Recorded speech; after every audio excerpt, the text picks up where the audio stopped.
സംസ്ഥാന തെരഞ്ഞെടുപ്പ് കമ്മീഷണറായി എൻ ശേഷാദ്രിനാഥനെ നിയമിച്ചു. മന്ത്രിസഭാ യോഗത്തിന്റെ ശുപാർശയ്ക്ക് ഗവർണറുടെ അംഗീകാരം.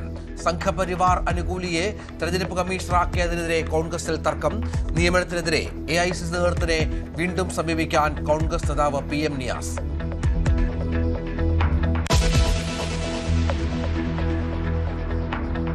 വീര്യം കുറഞ്ഞ മദ്യത്തിന്റെ വിൽപ്പനയുമായി മുന്നോട്ടു പോകുമെന്ന സൂചന നൽകി മുഖ്യമന്ത്രി.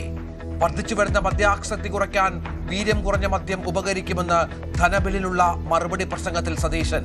ബജറ്റിന്റെ ശോഭ കെടുത്താനുള്ള ഇടപെടലിൽ ചിലർ കൂടെ കൂടിയെന്നും കുറ്റപ്പെടുത്തൽ.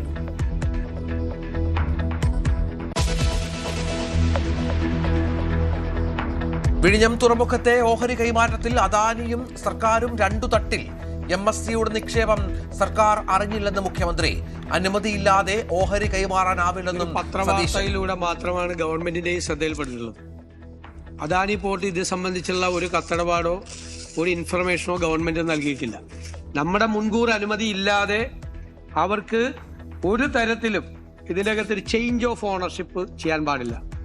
നിക്ഷേപത്തിൽ ആശങ്ക രേഖപ്പെടുത്തി പ്രതിപക്ഷ നേതാവ്. LDF നേട്ടമെന്ന് ദേശാഭിമാനിയിൽ ലേഖനം.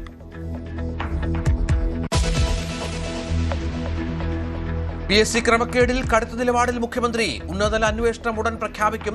തെരഞ്ഞെടുപ്പ് കമ്മീഷണർ നിയമനത്തിൽ മന്ത്രിസഭയിൽ തർക്കം.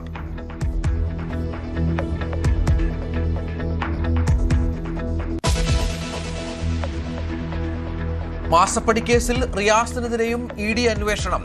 മുൻ മന്ത്രിയുടെ പണമിടപാടുകൾ പരിശോധിക്കും. വീണയുടെ അക്കൗണ്ടിൽ നിന്ന് ഭർത്താവിന്റെ അക്കൗണ്ടിലേക്ക് വൻ തുകകൾ എത്തിയോ എന്നതിൽ വ്യക്തതയ്ക്ക് ED.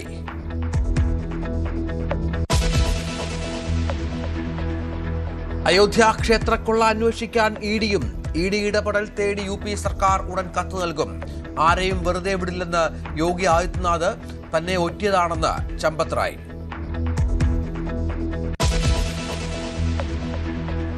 തമിഴ്നാട്ടിൽ വിജയ് സർക്കാരിനെ താഴെയിറക്കാൻ കോഴ വാഗ്ദാനമെന്ന ആരോപണം.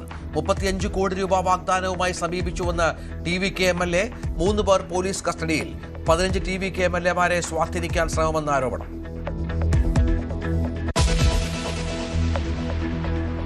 അൻസിബ ഹസന്റെ പരാതിയിൽ ടിനി ടോമിനെതിരെ കേസെടുത്ത് പോലീസ്. ജിഹാദിയായി ചിത്രീകരിക്കാൻ ശ്രമിച്ചുവെന്ന് പരാതി. കേസെടുത്തത് കടവന്ത്ര പോലീസ്. നടപടി എറണാകുളം മജിസ്ട്രേറ്റ് കോടതിയുടെ ഉത്തരവ് പ്രകാരം.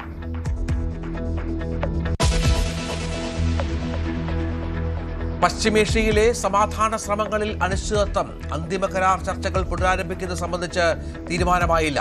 ഇറാൻ US ഉന്നതതല ചർച്ചയ്ക്ക് ദോഹ വേദിയാകില്ലെന്ന് ഖത്തർ.